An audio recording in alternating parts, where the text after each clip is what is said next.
नमस्कार दोस्तों, मैं हूं राज। आप देख रहे हो हाईवे 33। दोस्तों, ये जो कहानी मैं आपको सुना रहा हूं ना, ये है कहानी पारस की। पारस की कहानी जो पिछले एपिसोड में आपने सुना था कि पारस के साथ में क्या क्या घटा था। एक साधु बाबा अब पारस को ले जाते हैं, हायर करते हैं। पारस का अब वो जो शरीर था एक तरह से भूत प्रेतों को आकर्षित करने लगा था, और उसका फायदा उस साधु बाबा ने उठाया था। जो घर बरसों से खाली नहीं हो रहा था भूत प्रेत से, और उसको पारस के द्वारा उस घर को खाली करा दिया गया, मात्र 5 लाख रुपए में। पारस वो काम करके खुश भी थे, और वो सोच रहे थे कि ये काम तो बहुत सस्ते में हो गया, इस प्रॉपर्टी का तो वैल्यू बहुत ज़्यादा है, लेकिन अब हो क्या सकता था। और इसके बाद पारस अपने जगह पर लौट आते हैं, अपना वही रमेश ठेकेदार के पास में। रमेश ठेकेदार भी बहुत खुश होते हैं पारस को पा करके। उनका काम जो था और भी फैल चुका था, मतलब पारस को उन्होंने जो प्रमोशन दिया था, और उसके बाद से उनका काम और फैलने लगा था, पैसा बरसने लगा था, यूँ कहा जाए तो। और पारस को बहुत इज्जत देने लगी थी, मानने लगे थे कि ये मेरे पास में जो पारस आया है ना, ये वास्तव में नाम का पारस नहीं, काम का पारस है।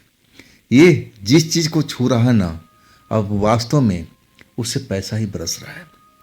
रमेश ठेकेदार का ये मानना था, और वाकई में पारस अपनी वैल्यू को समझ रहे थे, और वो जान रहे थे कि उनके साथ उनके शरीर में ऐसा कुछ परिवर्तन हुआ है, और उसी की वजह से आत्माएं हो, तांत्रिक हो, उनसे आकर्षित हो जाते हैं। लेकिन उलझन में थे, ये इनके साथ में ऐसा क्या हो गया है।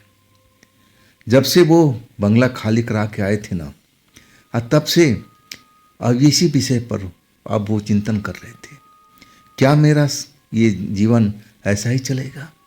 मैं आत्माओं के साथ अब एक तरह से बंधा रहूँगा, आत्माएं मुझे नज़र आती रहेगी और तांत्रिक मेरा उपयोग करते रहेंगे, क्या ऐसा ही होगा? लेकिन जब वो काम पर लौटे ना रमेश ठेकेदार के पास में, फिर उनको महसूस कुछ अलग होने लगा।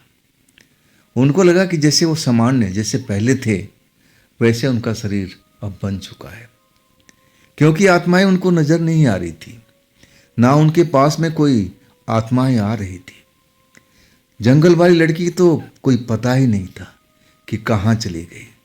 उसको अब ढूंढने के लिए जो सोचते थे कि जाऊंगा, लेकिन वो हिम्मत नहीं कर पाते थे। अब एक तरह से जो लग रहा था कि उनके पास में जो शक्ति आई थी वो धीरे धीरे अब गायब हो चुकी है। अब एक सामान्य अब मेरा शरीर हो चुका है, पारस का ये मानना था। लेकिन ठेकेदार के नज़र में, रमेश ठेकेदार के नज़र में, चाचा के नज़र में आज भी वो एक अद्भुत व्यक्ति थे, पारस थे। पारस यानी जो लोहे को अब सोना बना देता है। लेकिन आप जो अपने शरीर में बदलाव देखने लगे थे ना पारस, तो थोड़ा वो अपने आप को समझने लगे थे कि क्या अब मेरा शरीर पहले के जैसा नहीं रहा, अब आप आत्माएं मेरे पास में क्यों नहीं आ रही है। बेचैन हो जाते थे, लेकिन अब वास्तव में जैसा वो सोच रहे थे ऐसा उनके साथ में हो रहा था। तो चलें आज की कहानी में आगे पारस के साथ में क्या क्या होगा, क्या क्या होने वाला है। दोस्तों, मेरा नाम है पारस। आपने मेरी पिछली कहानी तो अब बहुत सुनी होगी, आपने मेरा सब कुछ जान चुका होगा कि मेरे साथ में क्या क्या घटनाएं घटी है। और अब मैं अपने साइड पर आ चुका था। मन मेरा बहुत बेचैन था। मुझे लग रहा था कि मेरे शरीर से जो शक्ति थी वो धीरे धीरे बिल्कुल कम हो चुकी है। अब मैं किसी आत्मा को देख नहीं पा रहा हूँ, ऐसा मुझे महसूस होने लगा।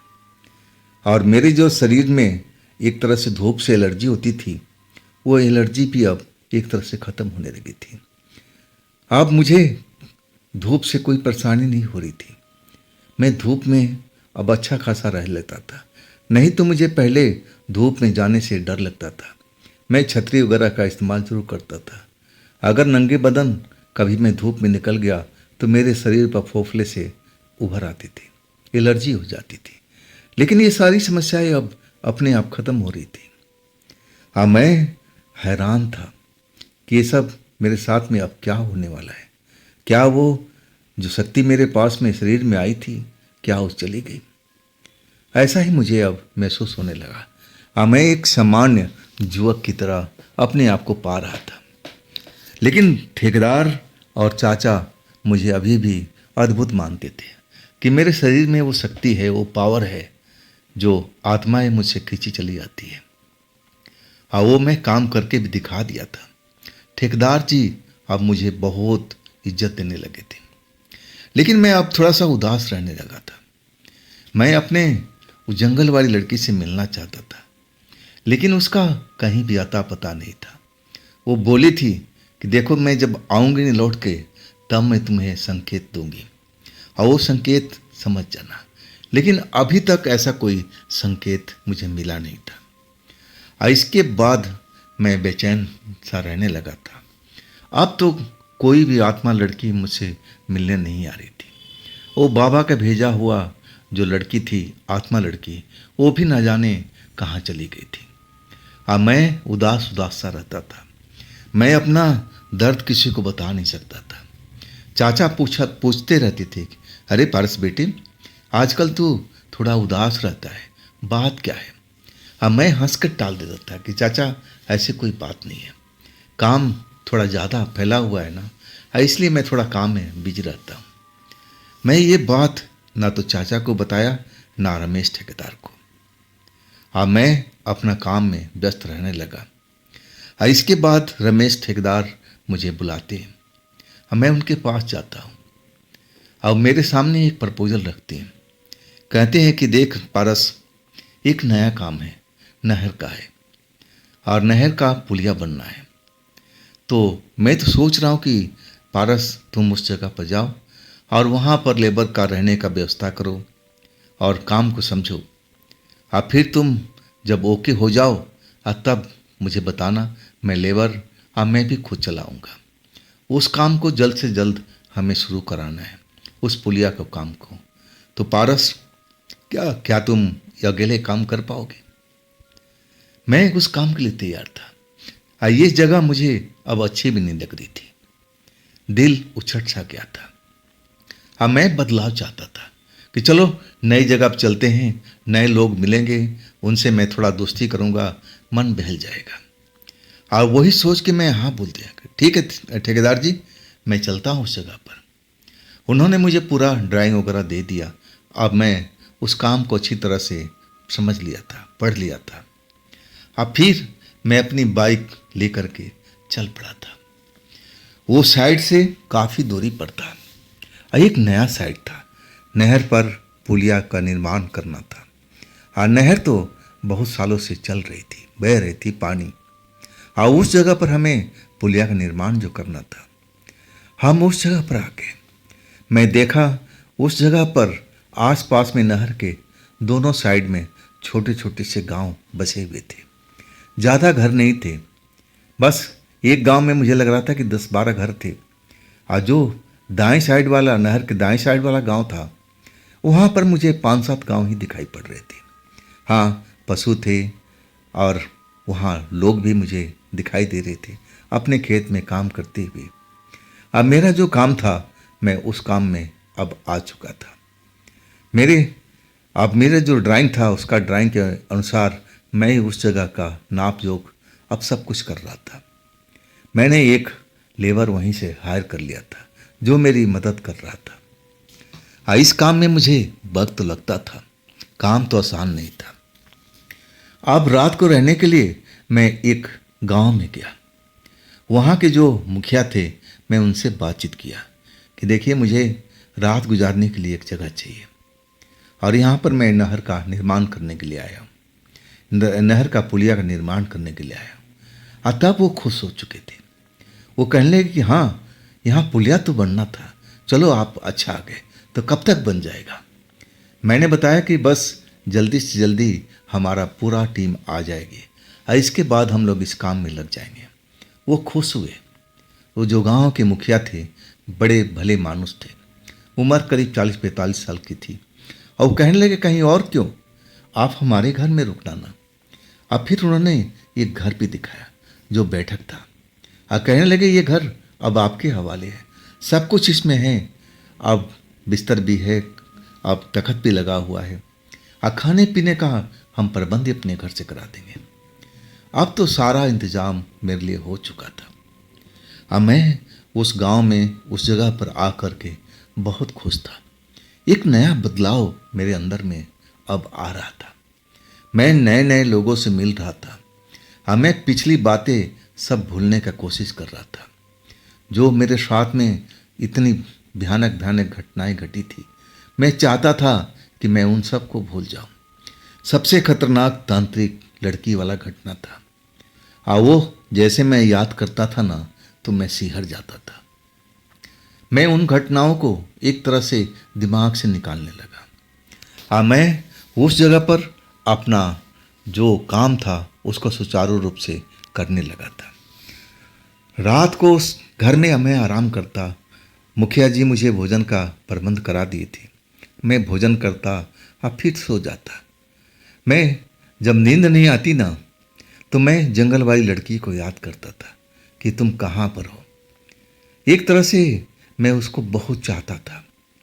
अब वो ना जाने कहानी किस जगह पर गई हुई थी, मैं कुछ बता नहीं सकता, अभी तक लौटी नहीं थी, और उसका याद मुझे बहुत आती थी। और एक शाम मैं नहर के किनारे कुछ काम अब मैं पैमाइश कर रहा था। मेरे पास में एक लेबर थी, अब पास में बाजरा का खेत था। तब उस बाजरा के खेत में एक लड़की को मैंने देखा। सफ़ेद कपड़ा पहन रखी थी, शकल ऐसा दिखाई पड़ा जैसे जंगल वाली लड़की हो। मैं उस लड़की को देख करके एकदम हैरान सा रह गया था। मैं देरी नहीं किया, उस बाजरा के खेत के मुंडेर पर आ चुका था, और वो लड़की उस खेत में ना जाने क्या ढूंढ रही थी। अब मैं उसको देख रहा था। मुझे लग रहा था कि ये जंगल वाली लड़की तो नहीं है। शकल हूबहू लग रही थी, लेकिन जब मैंने ध्यान से देखा ना, तो वो नहीं थी, ये दूसरी लड़की थी, लेकिन थी बहुत खूबसूरत लड़की थी। वो मुझे देख नहीं रही थी, मैं उसको अच्छी तरह से देख रहा था। शाम का टाइम हुआ पड़ा था, और वो ना जाने किस काम में व्यस्त थी। उसके हाथ में एक छोटा सा टोकरी था, जैसे खेत में से कोई चीज़ चुन चुन करके उन टोकरी में रख रही थी। अचानक उसका नज़र अब मुड़ा मेरी तरफ में, और जैसे ही मुझे देखी ना, शर्मा सी गई, आंखें अपनी झुका लिया, और फिर जैसे अपने काम में लग चुकी है। मैं उसके पास बिल्कुल नज़दीक खड़ा था, मुंडेर पर बाजरा का खेत के किनारे। मैं बड़े उसे ध्यान से देख रहा था, वो मुझे अच्छी भी लग रही थी। गांव की सीधी सादी लड़की लग रही थी, और शक्ल जंगल वाली लड़की से मिल रही थी। तो मन में एक चाहत हुआ कि काश ये लड़की मेरे साथ मेरी दोस्त बन जाती, और मैं सब कुछ भूल करके इसको प्रेम करता। ये मेरी जीवन संगनी बन सकती थी। खूबसूरत तो थी, अब मुझे दिल को भा भी गई थी, और वो मुझसे शर्मा रही थी। जब भी मैं उसकी तरफ देखता ना, तो अपनी नज़रें झुका लेती, और अपना काम ना जाने क्या उस खेत में चुन रही थी। और अचानक जैसे वो वापस जाने लगी, मैं उसको अब वापस जाते हुए देख रहा था।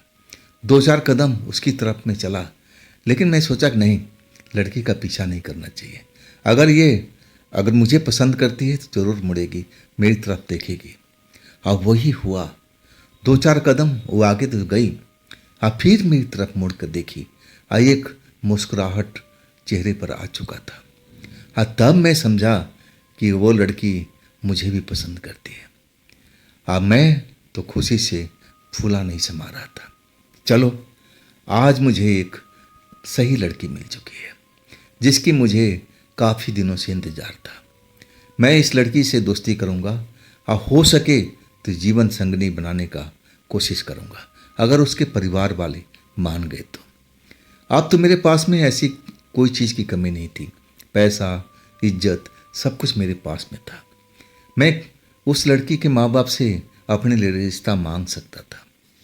यही मैं मन ही मन खुश था। इसके बाद मैं मुखिया जी के घर पर आ चुका था। अब मेरे पास में कोई काम तो था नहीं। बस दिन के टाइम में अब नहर के किनारे पैमाइश करता, अपने हिसाब से सब कुछ हिसाब लगाता कि कौन सा पाया कहाँ होना चाहिए ड्राइंग के अकॉर्डिंग, और मैं इसी काम में अब व्यस्त था। इसी बीच इस लड़की से मुलाकात हुई।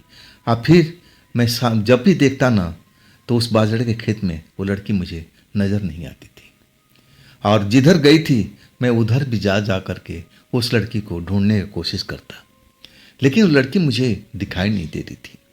सुबह से लेकर के शाम अब होने जा रही थी। मैं अपना काम बंद करके अब मुखिया जी के घर पर जाने वाला था। तभी वो बाजरे के खेत में मुझे खड़ी दिखाई दी। वो मुझे मेरी तरफ देख रही थी। जब मैंने देखा कि लड़की मेरी तरफ आकर्षित है, मैं तो उसको दिलो जान से चाहता था कि काश ये लड़की मेरी दोस्त बन जाए, लेकिन अब आसार मुझे नज़र आ रहे थे। मैं आसपास में देखा, कोई नहीं था। मैं उस मुंडेर पर बाजरे के खेत के पास पहुंच चुका था। तब मैं उसके नज़दीक पहुंच गया था। मैं हाय हेलो नमस्ते किया। वो पहले तो शर्माई। कहने लगी, देखिए जी, ये शहर नहीं है, ये गांव है। अब हम गांव की तरह रहते हैं। ये शहर वाली जो आप बात है ना, यहाँ पर नहीं हो सकती। मैं उससे पूछने लगा कि आप इतनी खूबसूरत हैं और देखने में तो शहर की लगती है, जैसा आपका पहनावा है, तो आप इतना शर्माती क्यों हो देहात की तरह? तब वो कहने लगी, देखिए, मैं शहर आती जाती हूँ, लेकिन हूँ मैं गांव की, और यहाँ पर जो प्रथा है लाज शर्म का, हम उसको आदर करते हैं, मानते हैं। यही तो हमारा काम है। अब हम शहर की तरह तो यहाँ घूम नहीं सकते ना। लड़की बहुत सारी बातें बता रही थी अपने विषय में। मैं उससे पूछता रहा कि आप यहाँ क्या करती हैं, पढ़ाई करती हैं? तब वो कहने लगी, नहीं, पढ़ाई तो मैं छोड़ चुकी हूँ। मैं पूछा, आपके परिवार में कौन कौन है? कहने लगी, सब कोई है, मेरा भरा पूरा परिवार है। अब मैं बोला कि आप मेरे से दोस्ती करोगी? तब वो शर्मा से गई थी। कहने लगी कि हाँ, क्यों नहीं करेंगे, आप मुझे अच्छे लगते हो। क्या मैं आपको अच्छी लगती हूँ? तब मैं बोला कि जी, आप बहुत सुंदर हो, आप बहुत अच्छी लगती हो, तभी तो मैं आपके प्रति आकर्षित हुआ हूँ। इसके बाद हमारी बातचीत का शुरुआत हो चुका था, और हम आधा पौन घंटे तक उस बाजरा के खेत में, जब तक सूरज नहीं डूबा, हम बात करते रहे। लेकिन लड़की जा नहीं रही थी। मैं उसको बोला, देखो जी, अंधेरा हो गया है, आपके घर वाले ढूंढ रहे होंगे, अब आपको जाना चाहिए। तब वो कहने लगी, अजी छोड़िए ना, रात अपनी है और हम डरते नहीं अपने परिवार वालों से। मैं उसकी बात सुनकर के थोड़ा हैरान था। अब मैं कहने लगा, जी देखिए, आप कहती हैं हम गांव के हैं, और गांव में आप इज्जत भी करती हैं, पर्दा भी करती हैं, शर्माती भी हैं, तो अपने परिवार वालों से नहीं डरती? तब वो कहने लगी कि नहीं, हमारे परिवार वाले हम पर रोक टोक नहीं करते, मैं उनका इज्जत देती हूँ, अब मैं उनको समझा भी सकती हूँ। मैं थोड़ा हैरान जरूर हुआ था उसकी बात सुन करके। अब मुझे भी अब भूख लगी हुई थी। अब मैं सोचा कि अब इस जगह पर रुकना ठीक नहीं है, अगर कोई आता जाता देख ले तो सही नहीं रहेगा। अब हम दूसरे दिन मिलेंगे। इसके बाद मैं उससे बोल करके चल पड़ा था। तभी वो कहने लगी कि रुको ना थोड़ी देर, अभी तो बात करने में मज़ा आ रहा है, रुको थोड़ी देर। मैं रुकना पड़ा मुझे। वो लड़की मेरे पास में करीब आकर के बैठ गई थी, आंखें में आंखें डाल करके आप मुझे एक तरह से बात कर रही थी। इतना नज़दीक मैं उस लड़की का था ना कि उसकी सांसों की आवाज़ मैं सुन सकता था। और मुझे डर लग रहा था कि कहीं आसपास के गांव वाले देख लिए ना तो मेरे लिए विपद खड़ा हो जाएगी। मैं उनको क्या जवाब दूंगा? नई नई जगह है और यहाँ मैं मुझे हर कोई तो अच्छी तरह से जानता नहीं था कि मैं कौन हूँ। अब मैं घबरा रहा था। अब मैं कह रहा था कि देखिए, इस टाइम आप अपने घर जाइए, अब मुझे भी भूख लगी हुई है। अब मैं अपने घर जाता हूँ मुखिया जी के पास में। अब कल आप दोपहर में मुझसे मिलिए, दोपहर के टाइम में मैं खाली हो जाऊँगा। अब फिर हम जी भर के बात करेंगे, किसी अच्छी जगह पर चलेंगे जहाँ पर एकांत हो और जहाँ पर हम प्रेम कर सके, बातें कर सके। तो कैसी रहेगी? वो लड़की थोड़ी उदास हो गई थी। आप कहने लगे ठीक है, जाइए, आप अगर आपको भूख लगा है, मैं भी जाती हूँ। और इसके बाद हम अपने रास्ते पर और वो अपने रास्ते पर। अब मैं रात भर जब मैं सोया ना तो उसी लड़की के बारे में सोचता रहा। अब मैं उस जंगल वाली लड़की को भी याद करता था, लेकिन अभी तक कोई भी ऐसा संकेत मुझे मिल नहीं रहा था। अब मुझे ये लड़की अब दिल को भाग गई थी। मुझे लगा कि ये गांव की भोली भाली लड़की है। अब मुझे ये अच्छी लगी, काश इससे मेरा रिश्ता हो जाए। हाँ, मैं अपना जीवन संगनी इसको बना लूँ। मेरे दिल में यही इच्छा थी। मैं उसके साथ में कोई छल कपट करना नहीं चाहता था। दिल की बहुत भोली थी और सब कुछ स्पष्ट रूप से बोल रही थी। कहीं भी कोई लगाव, कोई कपट, ऐसा कुछ नहीं दिख रहा था। अब मुझे तो भा चुकी थी। मैं अब यही सब सोचते सोचते सो चुका था। खैर, सुबह हुई। सुबह में होते ही नाश्ता वास्ता करके मैं अपने काम पर लग चुका था। अब मेरे पास में बस यही काम था, पैमाइश करना, सब कुछ करना, कहाँ पर क्या बनना है, सब कुछ मैं अपने एक तरह से डायरी में नोट करता जा रहा था। अब मैं सोचा था कि आज ही निकल जाऊंगा, लेकिन ये जो भोली भाली लड़की, इसको देखकर अब मैं रुकने का इरादा बना लिया था कि नहीं, अब एक दो दिन और रुकूंगा। इससे मिल कर के अब मैं तब यहाँ से आगे जाऊंगा। मेरे दिल का यही कामना था। हाँ, मैं दोपहर में खाली हो चुका था। उस बाजरा के खेत के पास में जा कर के मैं उस लड़की का इंतजार करने लगा, लेकिन लड़की आई ही नहीं। इंतजार करते करते मैं थक चुका था। वहाँ पर लोग आ भी रहे थे, जा भी रहे थे, मुझे घूर घूर कर देख रहे थे। उनके मन में जरूर जिज्ञासा होगी कि ये लड़का इस जगह पर किसका इंतजार कर रहा है। अब मुझे लगने लगा कि इस जगह पर ज़्यादा देर तक रहना नहीं चाहिए। अब फिर मैं नहर के किनारे आ चुका था। अब फिर मैं अपने काम पर लग गया था। अब बार बार उस बाजरा के खेत की तरफ देखता था कि कहीं वो लड़की तो नहीं आ गई, लेकिन बिल्कुल नहीं आई। शाम होने जा रही थी, सूरज डूबने की तैयारी में था। अब मैं अपना काम आज का ख़त्म कर चुका था। मुझे लगने लगा कि लड़की शायद कहीं दूर चली गई है। अगर यहाँ होती तो ज़रूर आती। तभी मुझे बाजरा का खेत में हलचल सी महसूस हुई, और मैं जब देखा ना उस हलचल के पीछे कारण क्या था, तब वो लड़की की झलक मुझे दिखाई दी। सूरज डूबने वाला था। तब वो लड़की अचानक खेत में कहाँ से आ गई मैं तो देख ही नहीं पाया था, लेकिन जब मैं उसको देखा ना तो मेरे मन का बहुत चैन मिला।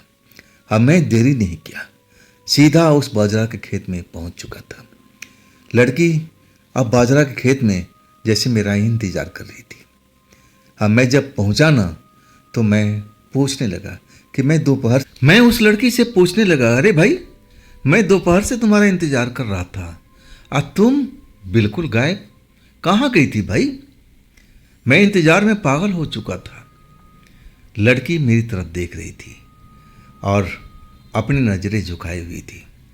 मैं बोला, अरे मेरी तरफ देखो तो सही, बात क्या हुआ है? तुम्हारा चेहरा आज उदास क्यों है? तब वो लड़की ने अपना चेहरा मेरी तरफ किया। मैं देखा वो उसके चेहरे पर अब मुस्कान अब मुझे नज़र आ रही थी। अब वो कहने लगी कि देखो ना, मैं दूर चली गई थी, मैं अपने परिवार के साथ में गई थी, तो कैसे भला आती। अब मेरे पास वक्त मिला तब मैं आ चुकी हूँ।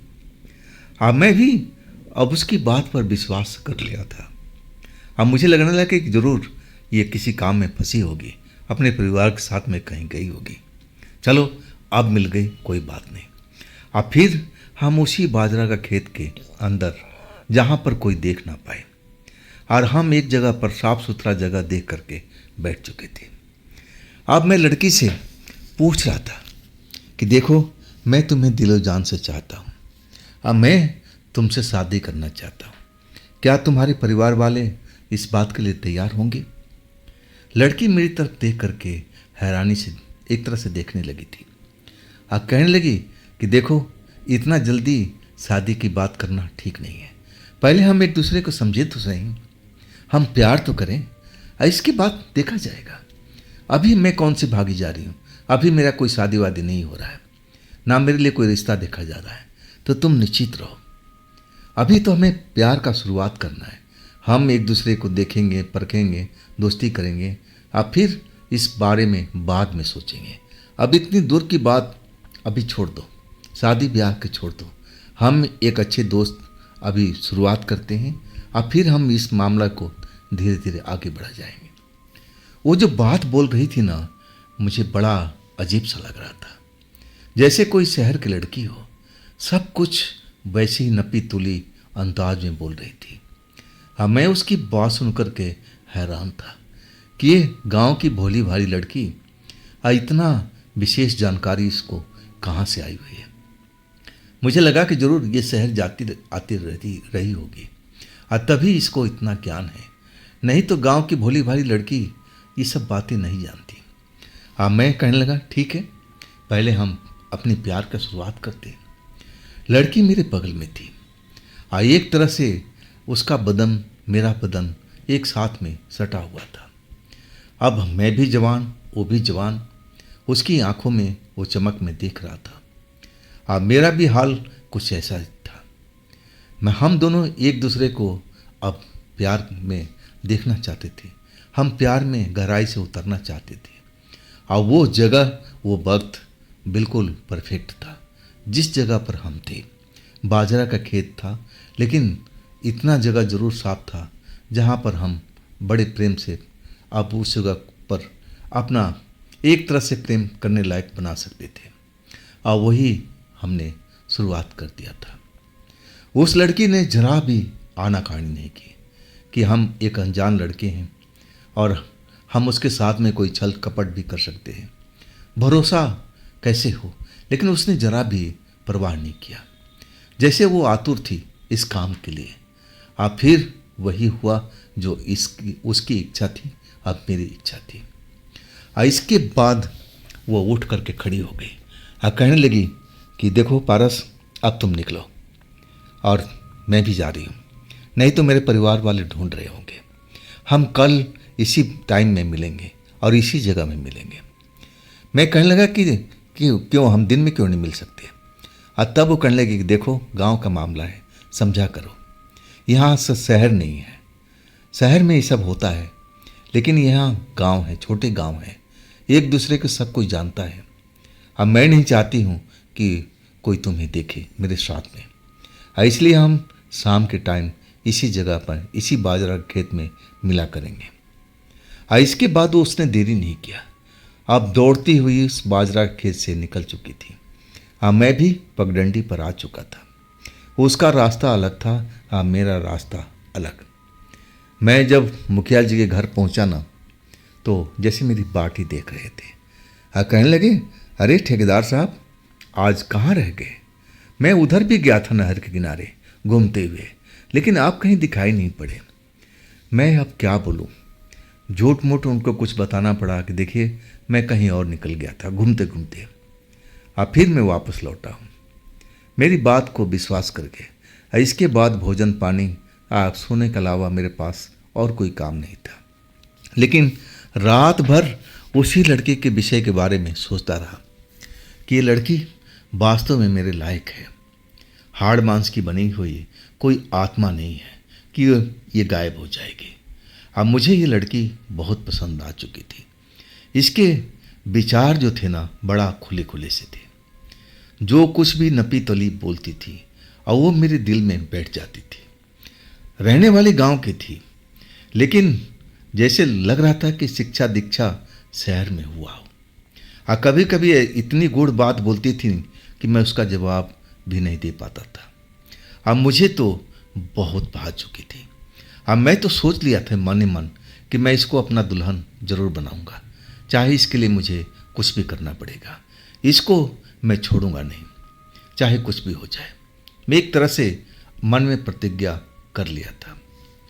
खैर, हमारी रोज का मिलना वहाँ पर होने लगा। एक तरह से मेरा काम खत्म हो चुका था।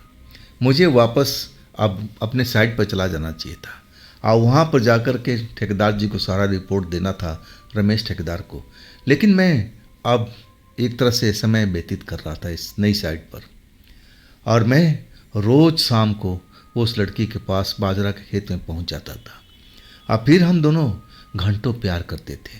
और वही लड़की कहती कि पारस अब जाओ, मैं भी जा रहा हूँ, मैं भी जा रही हूँ, मेरे घर वाले अब ढूंढ रहे होंगे, अब तुम भी निकलो।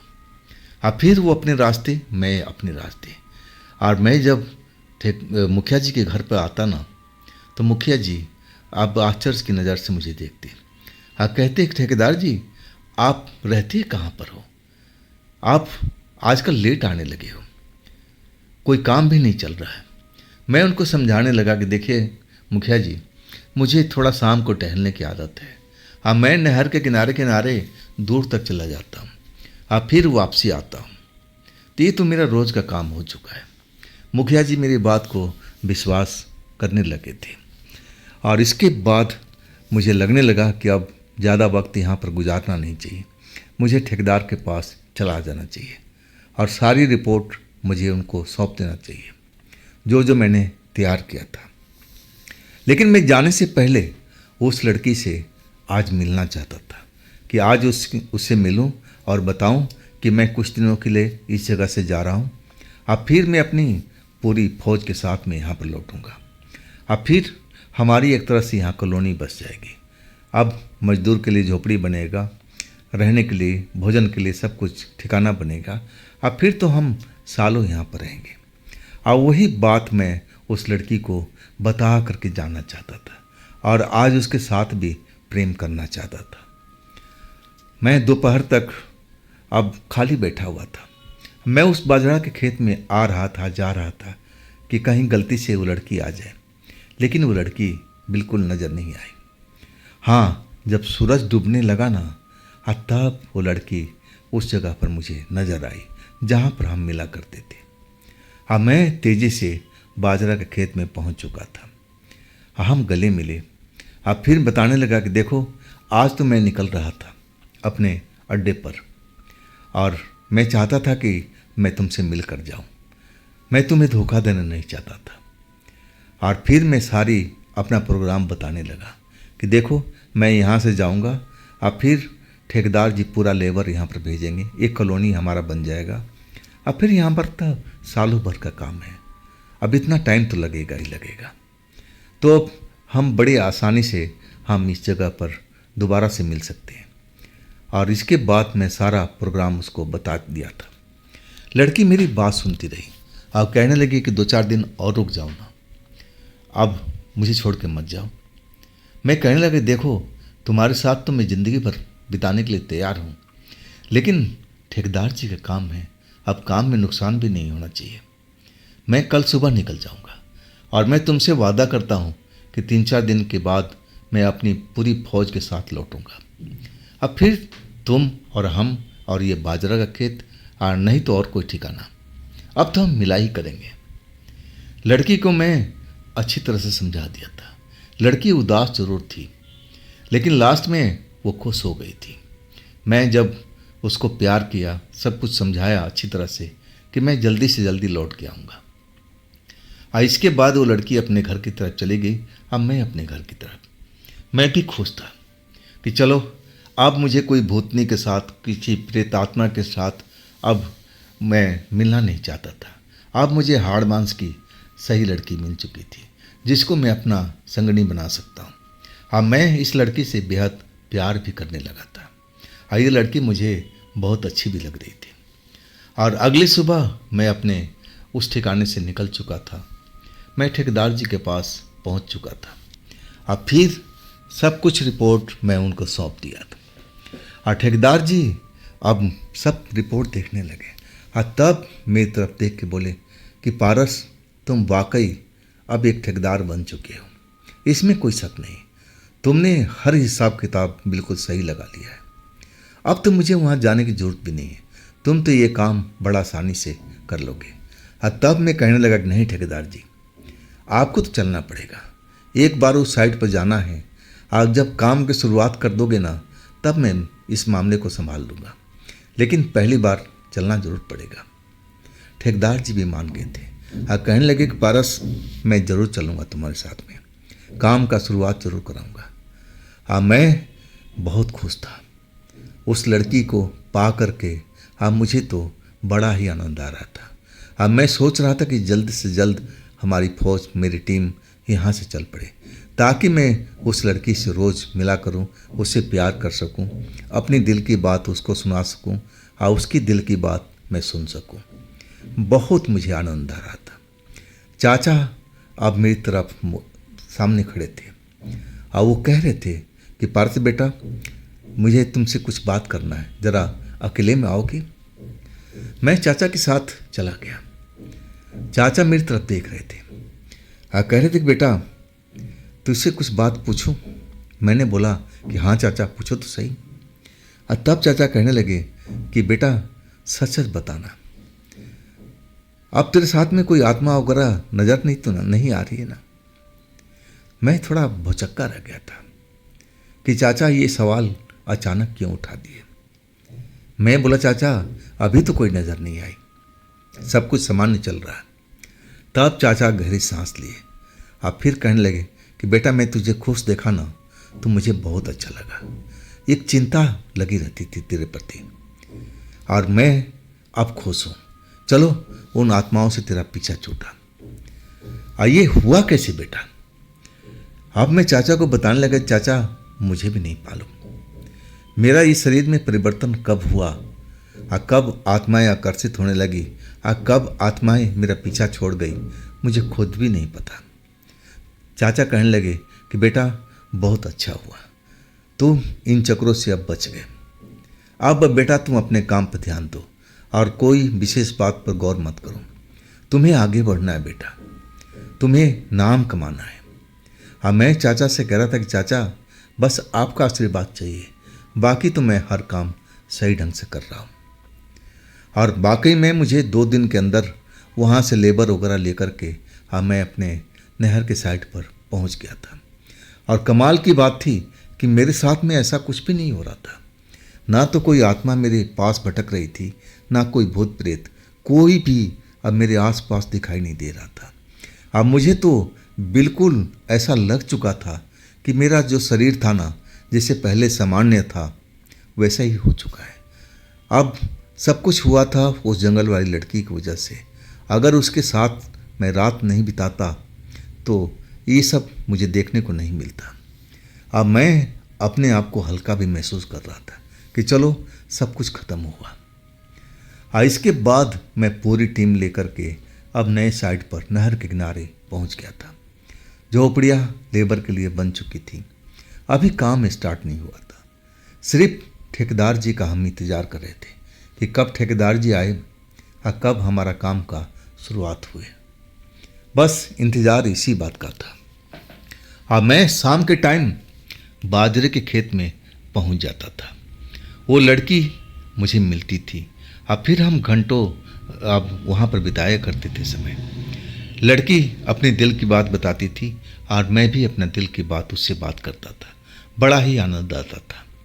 अब मैं तो उसको अपना एक तरह से पत्नी ही मान चुका था, बस शादी होने की देरी थी और अधिकार भी मैं जताता था। लेकिन कमाल की बात थी, वो दिन में कभी नहीं मिलती थी, सिर्फ रात के टाइम में।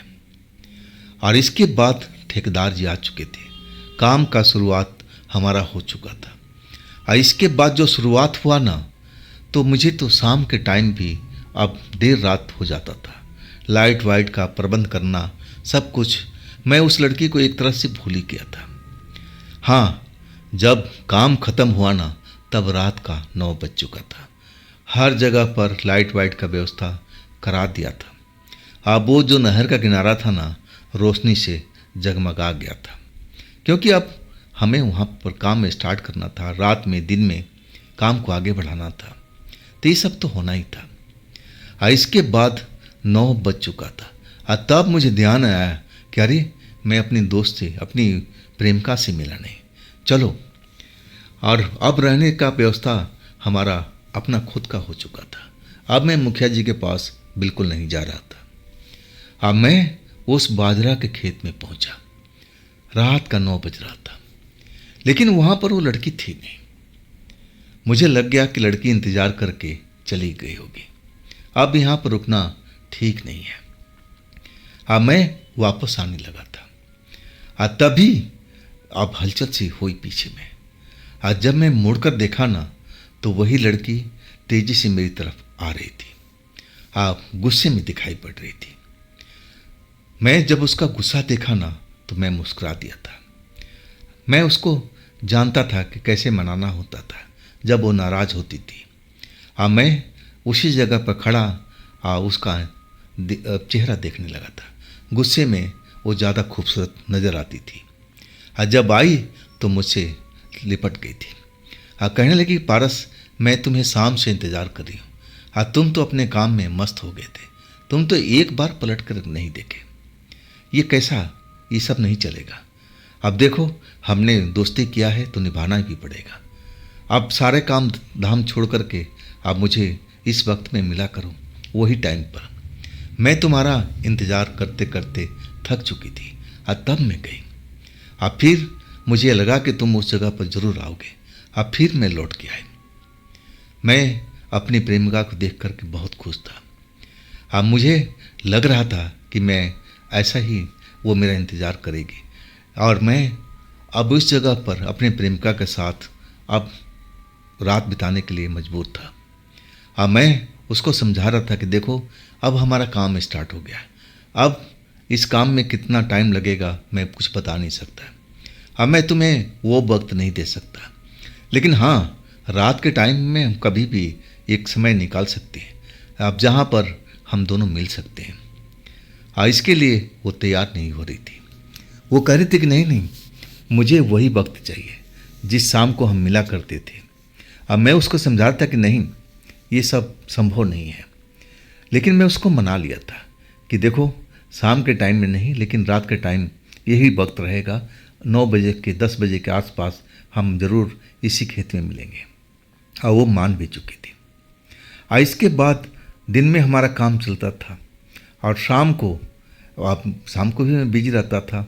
9 बजने के आसपास मैं फुर्सत में होता, और फिर मैं लोगों से बचता बचाता और उस जगह पर पहुंच जाता था, उस बाजरा खेत में। और फिर मैं घंटों उस लड़की के साथ गुजारता था। अब मैं जब निकलता था ना, तो देख लेता था आसपास में कि कोई लोग मुझे देख तो नहीं रहा है। अब मैं इस चीज़ को बहुत ध्यान रखता था। और लड़की चली जाती थी, और फिर मैं अपने कैंप में आ जाता था।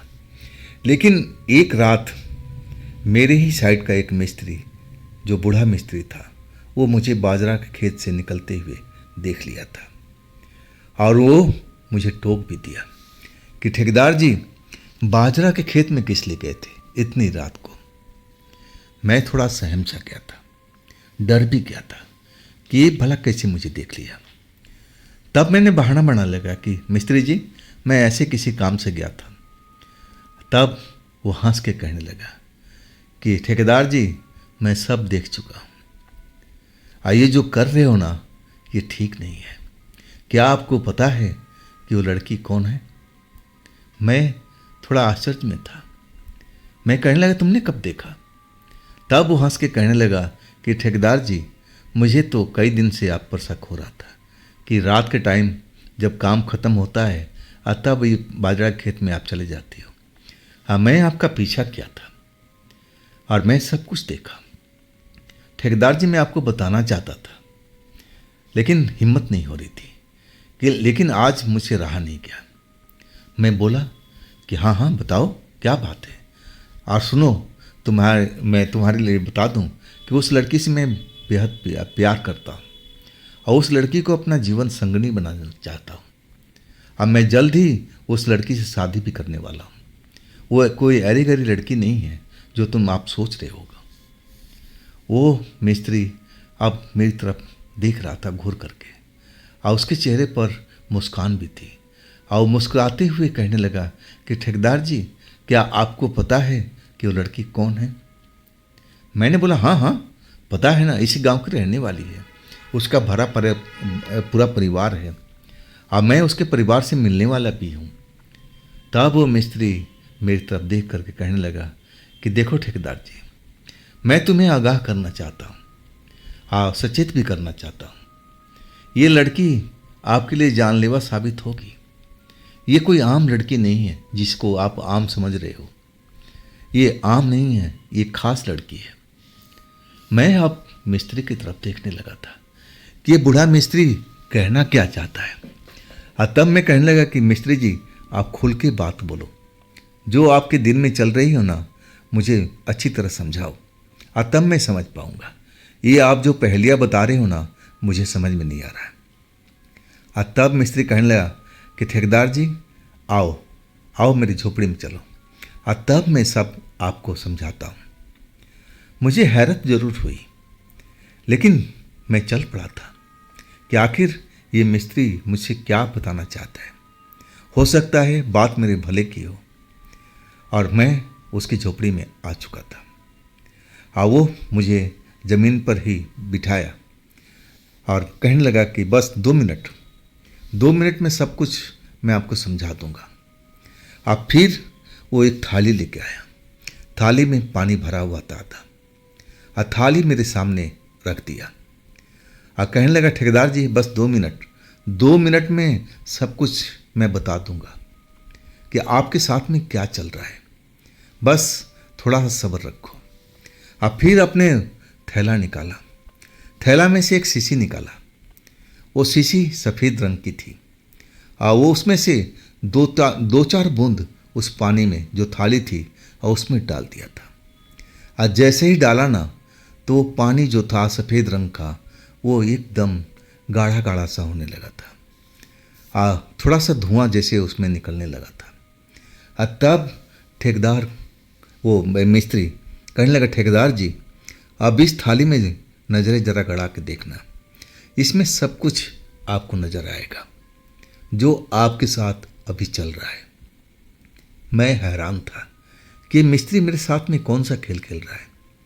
ये है क्या कोई जादूगर है, या कोई तांत्रिक है, या कोई ओझागुनी है। लेकिन मुझे बड़ा ही अलग लग रहा था जो मिस्त्री कर रहा था ना। मैं समझना चाहता था कि ये मुझे क्या दिखाना चाहता है। और आखिरकार जैसा वो बोल रहा था, मैं उस थाली में देखने लगा। अब वाकई में उसमें से हल्का हल्का सा धुआं निकल रहा था। और जब धुआं छटने लगा ना, तब मैं देखा जो ना, मुझे रहा नहीं गया। मैं उसी लड़की का प्रतिबिंब देख रहा था उस थाली के अंदर में। और वो लड़की सफ़ेद कपड़ा पहने हुए, और जैसे बाल जैसे उसका जुल्फ लहराता था और वैसे ही लहरा रहा था। और उसकी आंखें बड़ा अलग दिख रही थी। उसकी आंखों में जैसे पुतली थी ही नहीं, आंखों में गड्ढा नजर आ रहा था। जब मैंने उसका प्रतिबिंब देखा ना, तो मैं भौचक्का रह गया था कि हे भगवान, ये मुझे क्या देखना मिल रहा है।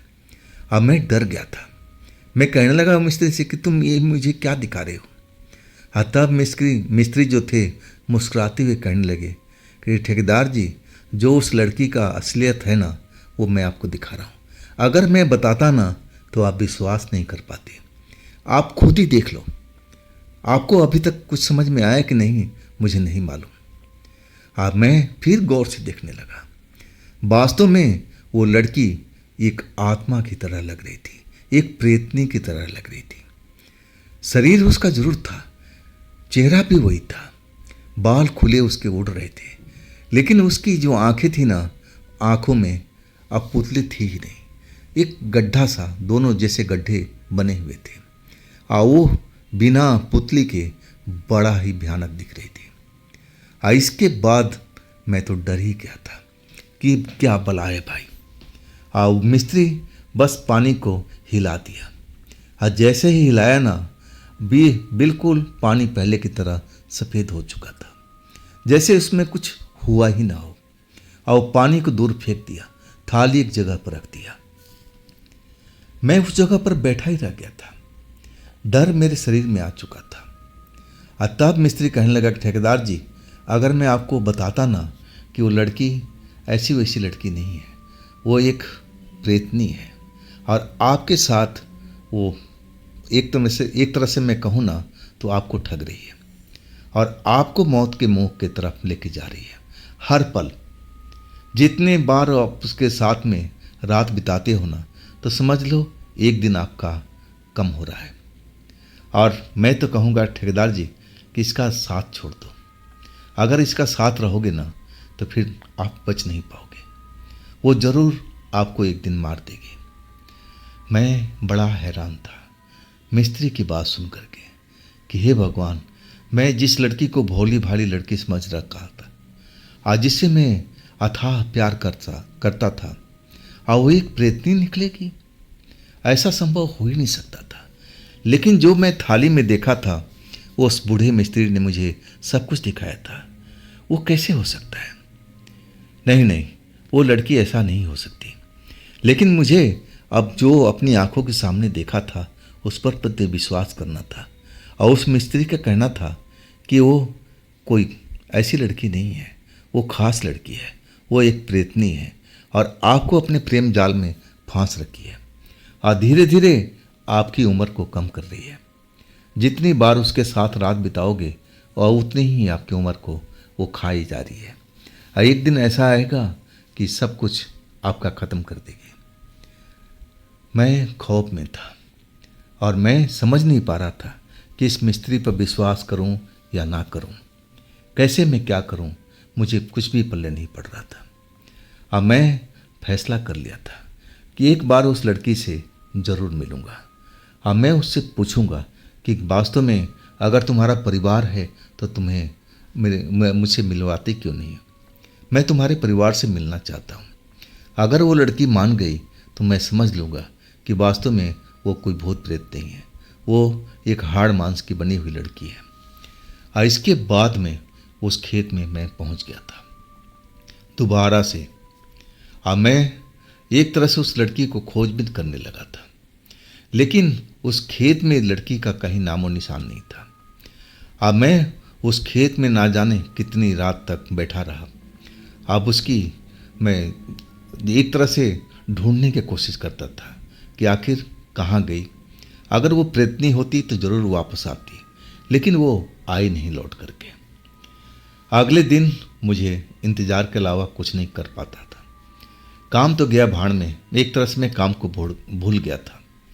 अब फिर जैसे ही वो रात आई ना, मैं उस खेत में पहुंच गया था, लेकिन वो लड़की मुझे अब दिखाई नहीं दी। मैं 9 बजे से बैठा बैठा अब 11 बज चुका था, लेकिन लड़की का अता पता नहीं था। इसके बाद मैं खेत से बाहर निकल करके और उस मिस्त्री के कुटिया में, उस झोपड़ी में पहुंच चुका था। और मिस्त्री जैसे मेरा इंतजार ही कर रहा था, और कहने लगा कि ठेकेदार जी, मैं जानता था कि आप मेरे पास ज़रूर आओगे, उस लड़की के बारे में आप ज़रूर जानना चाहोगे। लड़की नहीं मिली ना आपको? मैंने बोला कि ना जी, आज तो लड़की नहीं मिली। तब कहने लगा कि आप बैठिए 2 मिनट, अब मैं पूरी कहानी उस लड़की को बताता हूँ जितना मैं जानता हूँ। अब फिर मैं बैठ चुका था, मेरा दिल तेज़ी से धड़क रहा था, सब कुछ जानने के लिए बेताब था। और तब वो बूढ़ा मिस्त्री कहने लगा कि ठेकेदार जी, ये जो लड़की है ना, इसी गांव की रहने वाली, लेकिन उसकी मौत कुछ साल पहले हो चुकी है। अब एक तरह से आप उसको चुड़ैल समझ सकते हो, प्रेतनी समझ सकते हो, लेकिन मैं कहूँगा कि वो एक आत्मा ही है।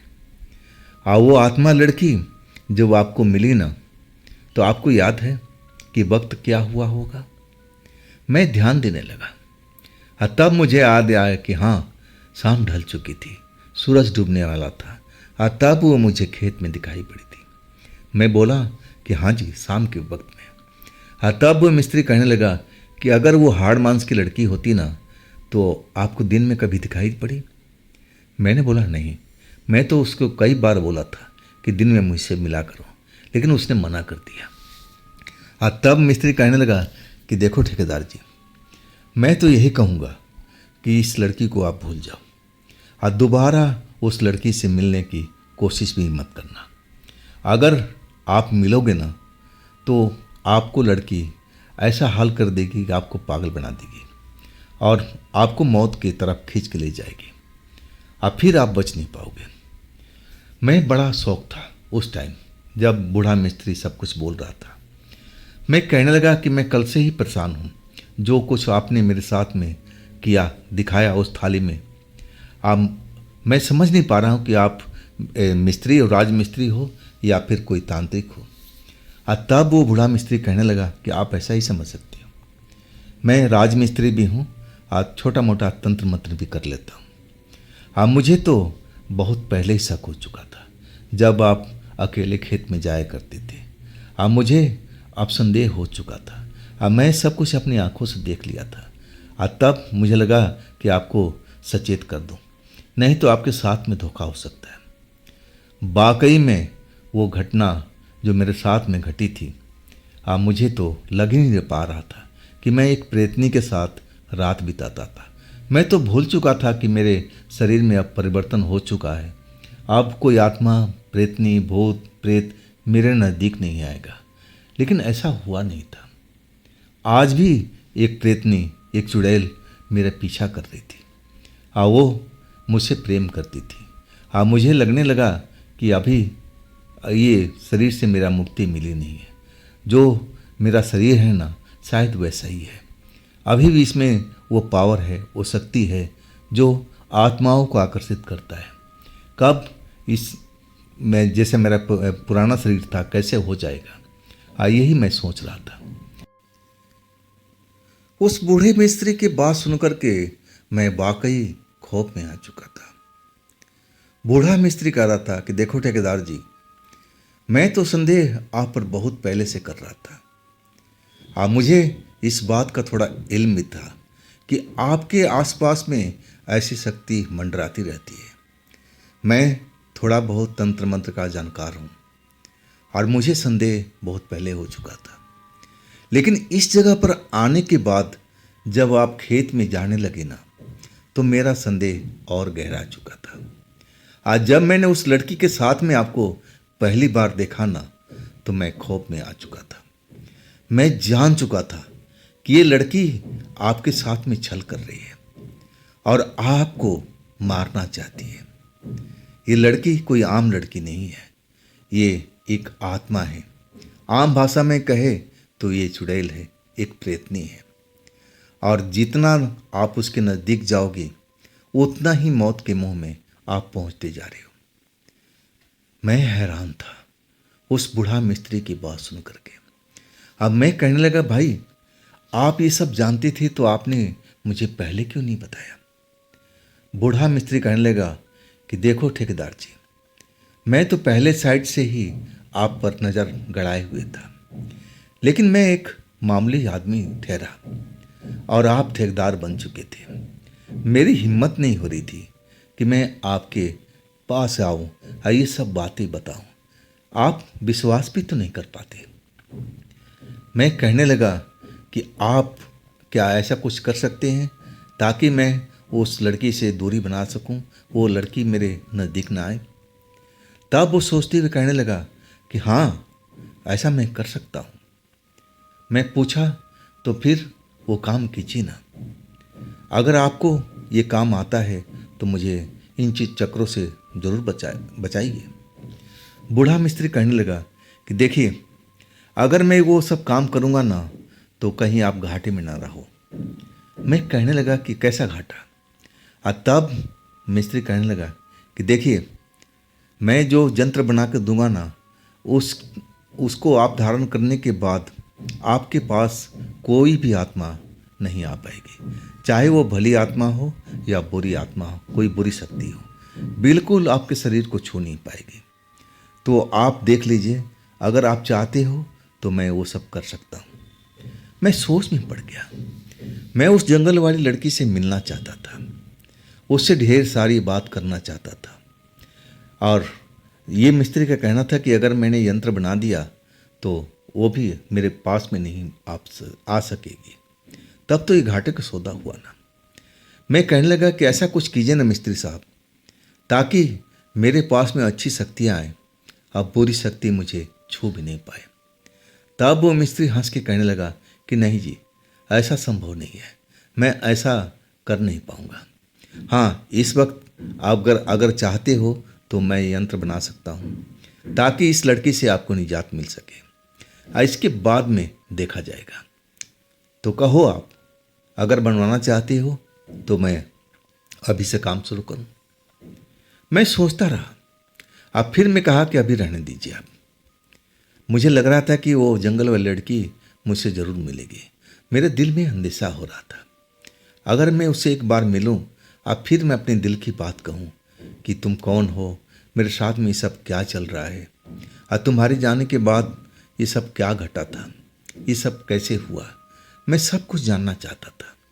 अगर मैं यंत्र पहन लेता तो फिर तो कोई शक्ति मेरे पास में आती भी नहीं, इसीलिए मैं मना कर चुका था। अब फिर उस लड़की से मैं मिलना भी चाहता था एकांत में, और मैं उस खेत में तय वक्त पर पहुंच चुका था। लेकिन जब मैं उस जगह पर पहुंचा ना, तो वो लड़की थी ही नहीं।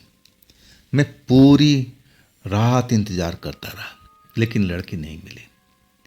तब मुझे सह गहरा गया था कि मुझे लगने लगा कि लड़की शायद समझ चुकी है कि मैं उसको पहचान चुका हूँ, कि मैं कोई हाड़ मांस की लड़की नहीं, मैं कोई चुड़ैल हूँ, कोई पिशाचनी हूँ, या फिर कोई प्रेतनी हूँ। ऐसी लड़की मेरे पास में नहीं आई है। खैर, मैं इतना आसानी से उसका पीछा छोड़ने वाला नहीं था। मैं जानता था कि वो लड़की मेरा कुछ बिगाड़ नहीं पाएगी, और मैं निडर हो गया था। एक रात जब मेरा काम ख़त्म हो गया था ना, तो मैं फिर उसी बाजरे के खेत में जहाँ पर हम मिला करते थे वहाँ पर पहुँच गया और इंतज़ार करने लगा। अब वास्तव में एक तरफ शोर होने लगा। जब शोर की तरफ देखा ना, तो वही लड़की दौड़ती हुई बाजरे के खेत में से मेरी तरफ आ रही थी। अब वास्तव में उसका चेहरा मैं जैसे थाली में देखा था ना, वैसे ही था। आंखें तो थी नहीं उसकी, पुतलियाँ तो गायब थी, सिर्फ बस उस आंखों की जगह पर गड्ढे दिखाई दे रहे थे। बाल बिखरे हुए थे और तेजी से दौड़ते हुए मेरी तरफ आ रही थी, जैसे मुझे कच्चा ही चबा जाएगी। लेकिन जैसे ही वो मेरे करीब पहुंची ना, वो रुक गई और फिर मेरी तरफ देखती रही। लेकिन आंखें नहीं थी, इसके बावजूद भी वो मुझे घूर रही थी। और उस वक्त मेरी जो हालत थी ना, मैं आपको क्या बताऊं। पूरा शरीर खौफ में भर चुका था। यही दिल कर रहा था कि मैं इस जगह से भाग जाऊं, लेकिन हिम्मत नहीं हो रही थी कि मैं दौड़ूं, भागूं। आखिरकार मैं उसकी असलियत देख चुका था। ये लड़की भोली भाली बन करके मुझे छल कर रही थी। अब मुझे धोखे में रख करके वो अपने साथ रात बिताती थी, और आज अपने असली रूप में मेरे पास में आ चुकी थी। अब फिर वो गुर्रा के कहने लगी कि देख, मुझसे दूर नहीं भाग पाएगा, तुझे लौटना पड़ेगा। मैं जान चुकी हूँ कि तू सब कुछ मेरी असलियत जान चुका है, और देख, मैं तेरा पीछा आसानी से छोड़ने वाली नहीं हूँ। मैं तुझे छोड़ने वाली नहीं हूँ, चाहे तू कहीं भी भाग ले। जब मैं चाहूँगी अपने पास तुझे बुला लूँगी, और तू अपने आप को रोक भी नहीं पाएगा। और इसके बाद वो लड़की फिर वापसी हो चुकी थी। जिधर से आई थी उधर भागती चली गई थी। अब मैं काफ़ी देर तक वहाँ पर खौफ में खड़ा रहा। जब वो चली गई ना, तब मैं उस बाजरे के खेत से निकला था।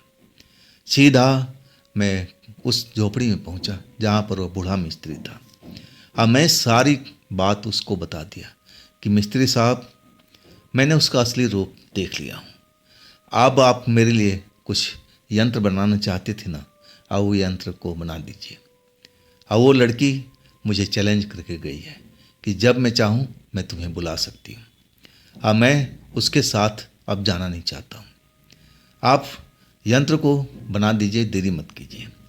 बूढ़ा मिस्त्री कहने लगा कि देख लो ठेकेदार जी, मैं तो यंत्र बना दूंगा, लेकिन कहीं आपका नुकसान ना हो जाए। मैं कहने लगा कि नुकसान की परवाह नहीं करूंगा। इस वक्त मुझे उस यंत्र की ज़रूरत है जिससे मैं उस लड़की से दूर रहूं। और इसके बाद मैं निश्चित हो गया था। अगले दिन अब वो मिस्त्री साहब मुझे एक यंत्र दे दिए थे और कहने लगे ठेकेदार जी, इसको अपने दाहिने बाजू में बांध लीजिए, आप फिर निश्चित हो जाइए। ये लड़की या कोई आत्मा आपको शरीर को टच नहीं कर पाएगी। अब मैं भी अब अपने आप को थोड़ा सुकून महसूस कर रहा था कि चलो इन सब से मेरा पीछा छूटा, और नहीं तो ना जाने मेरे साथ में क्या होता। अब मैं उस जंगल वाली लड़की से मिलना भी चाहता था, लेकिन इस जगह पर मुमकिन नहीं था।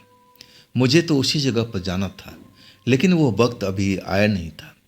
और उसने कहा था कि जब मैं आऊँगी ना तो मैं तुम्हें संकेत दे दूँगी, और उस संकेत को मैं समझ सकता था, लेकिन अभी उसका संकेत नहीं आया था। और यहाँ पर मुझे अब काम भी तो कराना था। अब आगे क्या होगा वो तो भविष्य में लिखा हुआ है। तो दोस्तों, ये थी आज की कहानी पारस जी की। ये कहानी आपको कैसी लगी आप मुझे ज़रूर बताइएगा। और दोस्तों, ये भी चैनल आप ही का है, तो इसको भी अपना प्यार दीजिएगा, लाइक कीजिएगा, सब्सक्राइब कीजिएगा, शेयर कीजिएगा। अब फिर हम मिलते हैं इसी चैनल पर इसी समय में। आप लोग अपना ख्याल रखिएगा। नमस्कार।